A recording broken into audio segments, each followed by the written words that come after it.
Baik, Assalamualaikum warahmatullahi wabarakatuh. Perkenalkan, nama saya Siti Mundiro. Saya adalah peserta Latsar Golongan 3 Kementerian Dalam Negeri, kelas A2, kelompok 3.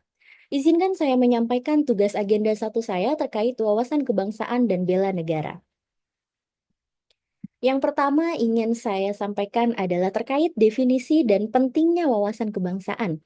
Definisi dari wawasan kebangsaan adalah cara pandang bangsa Indonesia mengenai diri dan lingkungannya, mengutamakan kesatuan dan persatuan dalam menjalani kehidupan sehari-hari, baik bermasyarakat, berbangsa, dan bernegara. Kemudian, mengapa wawasan kebangsaan ini penting? Wawasan kebangsaan penting karena dalam wawasan kebangsaan menekankan pentingnya kesatuan dan persatuan bangsa. Mengapa kesatuan dan persatuan bangsa ini penting? Mungkin kita bisa sedikit mengulik sejarah kerajaan yang pernah ada di Nusantara. Terdapat dua kerajaan besar di Nusantara, yaitu Kerajaan Sriwijaya dan Kerajaan Majapahit. Kerajaan Sriwijaya adalah kerajaan yang didirikan pada tahun 650 Masehi dan kemudian mengalami keruntuhan pada tahun 1377 Masehi. Sementara Kerajaan Majapahit adalah kerajaan yang didirikan pada tahun 1293 Masehi dan mengalami keruntuhan pada tahun 1527 Masehi. Kedua kerajaan besar tersebut mempunyai cakupan wilayah yang sangat luas. Untuk Kerajaan Sriwijaya sendiri mempunyai cakupan wilayah sekitar sepertiga dari wilayah Nusantara. Bahkan negara tetangga seperti Malaysia, Singapura, dan Brunei Darussalam merupakan wilayah yang termasuk ke dalam Kerajaan Sriwijaya. Lalu untuk Kerajaan Majapahit, kerajaan ini merupakan kerajaan terbesar, mungkin kerajaan terbesar yang ada di Nusantara, yang hampir mencakup seluruh wilayah Nusantara. Dari Sumatera, sebagian Kalimantan, sebagian Sulawesi, Pulau Jawa, Bali, dan lain sebagainya. Lalu kemudian pertanyaannya adalah, mengapa dua kerajaan besar pada masanya kemudian mengalami keruntuhan? Faktor utama penyebab keruntuhan dua kerajaan besar di Nusantara adalah perpecahan dan perang saudara. Hal ini membuktikan bahwa perpecahan merupakan suatu ancaman nyata bagi keberlangsungan suatu bangsa. Oleh karena itu, untuk menjaga keberlangsungan bangsa Indonesia, Negara Kesatuan Republik Indonesia, kita harus memahami wawasan kebangsaan. Serta tentu saja kita juga harus mengimplementasikan wawasan kebangsaan dalam kehidupan kita sehari-hari. Kemudian berikutnya terkait dengan titik-titik penting dalam sejarah bangsa Indonesia. Dalam hal ini saya akan menjelaskan 6 peristiwa atau momen-momen penting dalam sejarah bangsa Indonesia. Yang pertama adalah Budi Utomo. Budi Utomo adalah organisasi yang didirikan pada tanggal 20 Mei tahun 1908. Tanggal 20 Mei itu sendiri sampai saat ini diperingati sebagai Hari Kebangkitan Nasional. Karena ini merupakan awal mula bangkitnya nasionalisme. Jadi pada pendirian organisasi Budi Utomo inilah kedaerahan mulai sedikit luruh.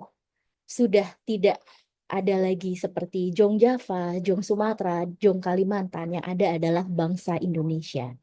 Kemudian berikutnya adalah Perhimpunan Indonesia yang didirikan pada tanggal 25 Oktober 1908.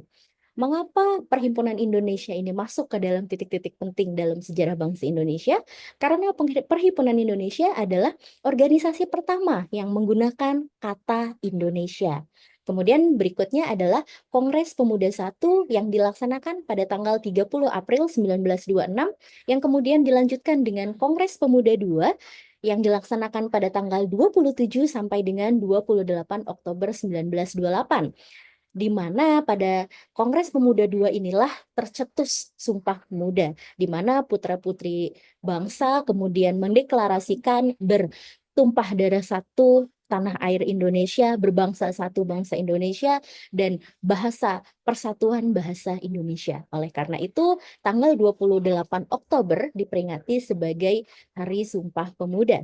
Kemudian berikutnya BPUPKI. BPUPKI didirikan pada tanggal 1 Maret 1945 yang bertujuan untuk merumuskan rancangan Undang-Undang Dasar. Kemudian setelah BPUPKI dirasa telah menyelesaikan tugasnya dengan baik, yaitu menyelesaikan rancangan Undang-Undang Dasar, maka BPUPKI kemudian dibubarkan. Kemudian pada tanggal 7 Agustus 1945 didirikanlah PPKI. PPKI ini bertugas untuk melanjutkan tugas dari BPUPKI, antara lain mempersiapkan proklamasi kemerdekaan, kemudian pemindahan kekuasaan, dan membentuk Undang-Undang Dasar serta tata kenegaraan Republik. Baik, berikutnya terkait dengan 4 konsensus dasar kebangsaan.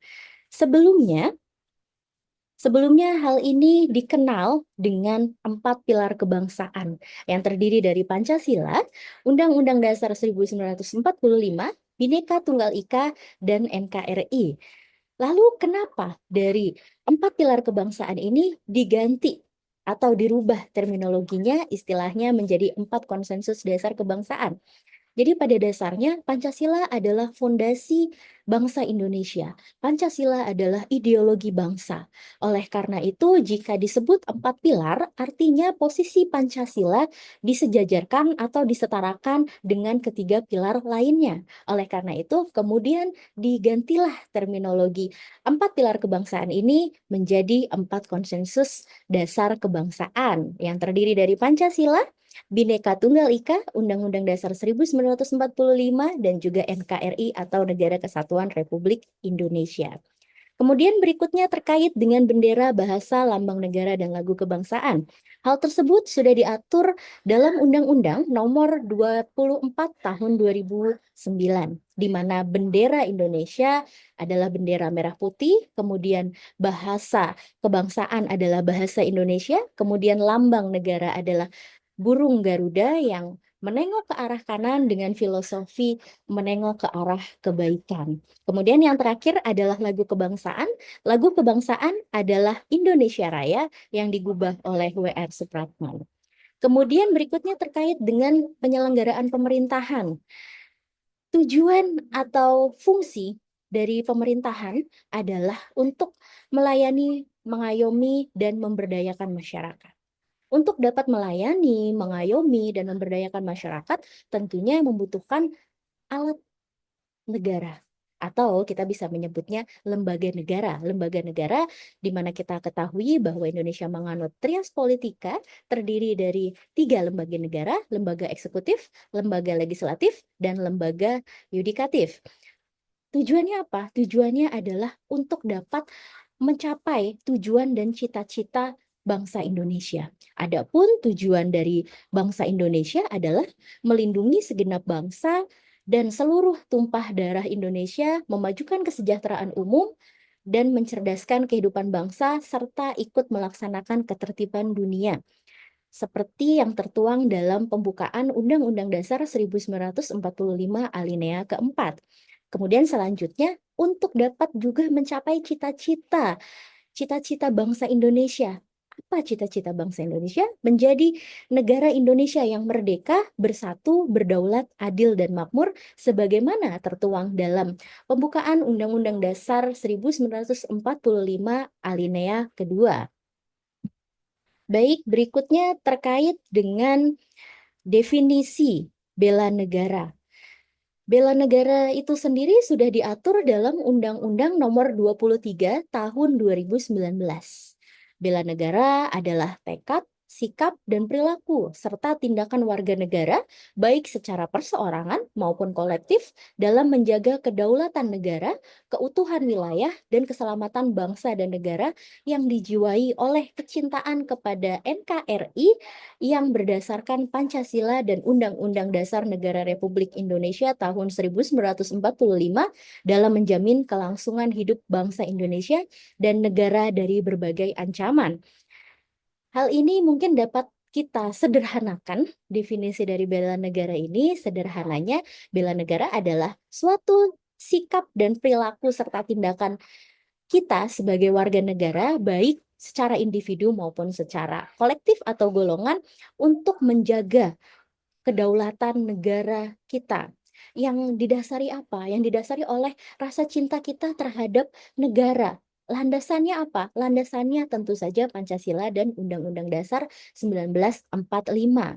Tujuannya untuk menjamin kelangsungan hidup dan juga untuk menjaga negara kita tercinta, bangsa kita tercinta dari berbagai ancaman yang mungkin muncul, baik ancaman yang muncul dari dalam maupun ancaman yang muncul dari luar. Kemudian berikut ini adalah nilai dasar bela negara. Terdapat 5 nilai dasar bela negara. Yang pertama adalah cinta tanah air. Yang kedua adalah sadar berbangsa dan bernegara. Yang ketiga adalah setia pada Pancasila sebagai ideologi negara. Yang keempat adalah rela berkorban untuk bangsa dan negara. Dan kemudian yang terakhir adalah kemampuan awal bela negara. Baik, setelah mempelajari sejarah, kemudian mengetahui bagaimana perjuangan para pahlawan untuk memperjuangkan bangsa Indonesia, untuk dapat meraih kemerdekaan Indonesia. Sudah sepatutnya kita sebagai generasi penerus untuk dapat menjaga keberlangsungan bangsa dan negara kita. Sebagai seorang ASN yang baik, sudah sepatutnya pula kita tidak hanya memahami, namun kita harus bisa mengimplementasikan nilai-nilai wawasan kebangsaan dan juga bela negara dalam kehidupan kita sehari-hari. Di sini posisi saya adalah CPNS dosen, jadi saya ingin sedikit sharing atau menjelaskan terkait dengan implementasi wawasan kebangsaan, bela negara, dan sistem administrasi NKRI yang saya dapatkan, yang saya lakukan selama menjadi CPNS dosen di IPDN. Di sini saya bagi menjadi 4. Yang pertama adalah dari fungsi ASN, nilai dasar ASN, nilai dasar bela negara, dan kemudian yang terakhir adalah administrasi NKRI. Yang pertama, dari fungsi ASN, pelayanan publik dan perekat dan pemersatu bangsa.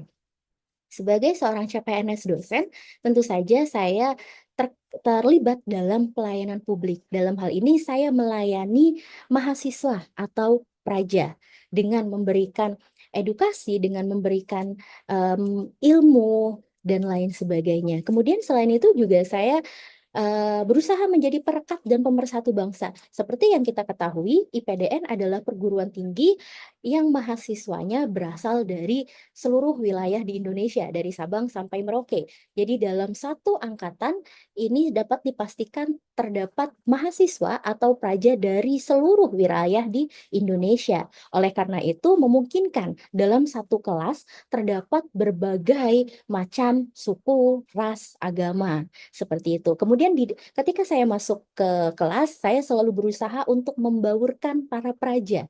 Jadi agar mereka sudah tidak berpikir hanya berdasarkan asal daerahnya saja, hanya bergaul dengan teman-teman satu daerahnya saja. Tapi saya berusaha untuk membaurkan mereka, membagi mereka ke kelompok-kelompok kecil, di mana kelompok-kelompok ini terdiri dari berbagai daerah seperti itu.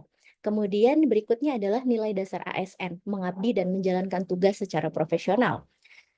Mengabdi yang saya lakukan adalah dengan cara memberikan edukasi terhadap praja, mengajar di kelas, mengabdi untuk pendidikan, kemudian menjalankan tugas secara profesional. Yang saya lakukan adalah sebagai contoh, ketika memberikan nilai, saya selalu mempunyai rubrik penilaian, saya selalu mempunyai catatan. Jadi nilai-nilai yang saya berikan kepada para praja, insya Allah sudah sesuai dengan kemampuan dan kompetensinya. Jadi bagaimana keaktifan di kelas itu mempengaruhi nilai.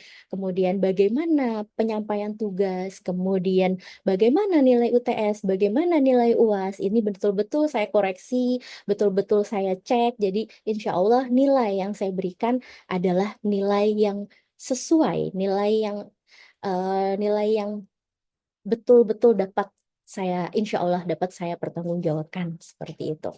Kemudian berikutnya adalah nilai dasar bela negara, rela berkorban untuk bangsa dan negara. Baik, posisi saya adalah CPNS dosen, jadi tidak memungkinkan saya untuk mengangkat senjata untuk membela kedaulatan negara Indonesia, seperti itu. Namun demikian tidak berarti bahwa saya tidak bisa berkontribusi dalam bela negara. Saya memberikan kontribusi dalam bela negara dalam hal saya selalu belajar, selalu mengikuti seminar, belajar terus-menerus untuk dapat meningkatkan kompetensi saya. Sehingga ketika saya mengajar, saya dapat memberikan ilmu yang insya Allah bermanfaat dan insya Allah relevan untuk para praja, seperti itu.